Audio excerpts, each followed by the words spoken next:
Hi, fine, thank you. Now, a while ago, actors were a little bit afraid that CGI might be replacing them.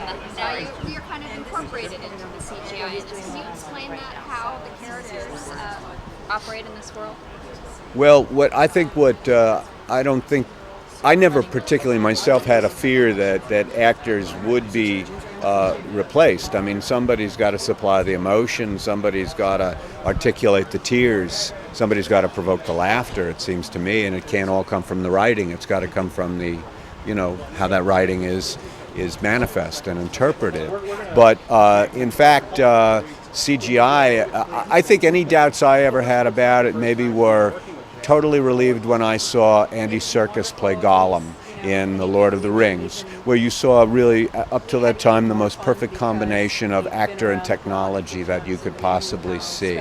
And I think that had an effect on Jim as well, knowing that, okay, that's where they're at. We can do something like this.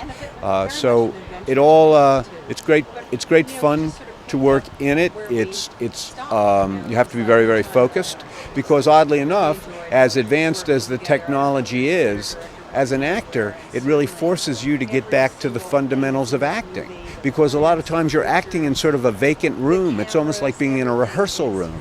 And so how are you going to manufacture that creature? How are you going to manufacture that spear coming at you? You got to manufacture it in your imagination. You got to pretend. So it really brings you back to basics in a way, yeah. Stephen, I love the story of how you had an indirect relationship with Jim Cameron prior to this movie, dating back to the Aliens. Can you tell me that story again? I went in for Aliens many years ago, and I must be 23 or 24. I'm not actually sure when Aliens was, 84 maybe or something like that. And we had a really good meeting, and I did a good audition, and I didn't get the part, and that happens, And then years later, I get a call. Jim would like you to read a script. Could you read it? And I said, okay, sure. And then I read it. I said, it's fantastic. The part is amazing. Well, Jim would like to talk to you. Okay, and we spoke on the phone. He called me, and we immediately just fell into conversation about first of all, a mutual friend, the late George Cosmatos, a director I'd done a couple of pictures with, and Jim had a lot of affection for George as well. So we just talked about him, and then he said, "Do you remember when we met?" And I said, "Sure I do. We met on Aliens." And I said, "I gave up waiting for that job a long time ago, Jim." But now, at some point the chickens come home to roost, I would say it's probably well worth the wait to be involved in a picture like this. I'll tell you something. It's such a good story, because actors, and I've been acting a long time, and I've had wonderful things happen to me, but it really gives you great hope and optimism in such a tough business, So, I feel very, very, I'm very fortunate Jim remembered me, and I feel very fortunate that I did a good audition many, many, many years ago, Well,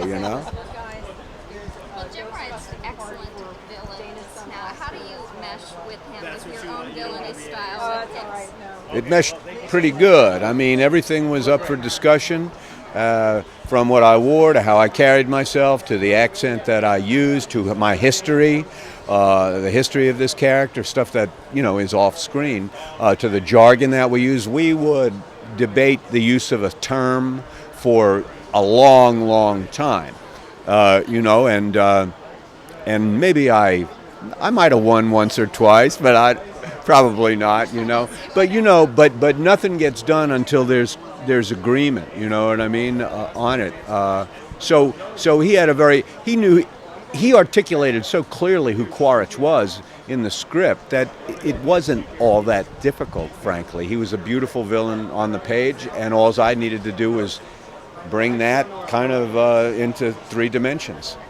Yeah. Okay. Thanks a lot. You're welcome. All right. Bye-bye.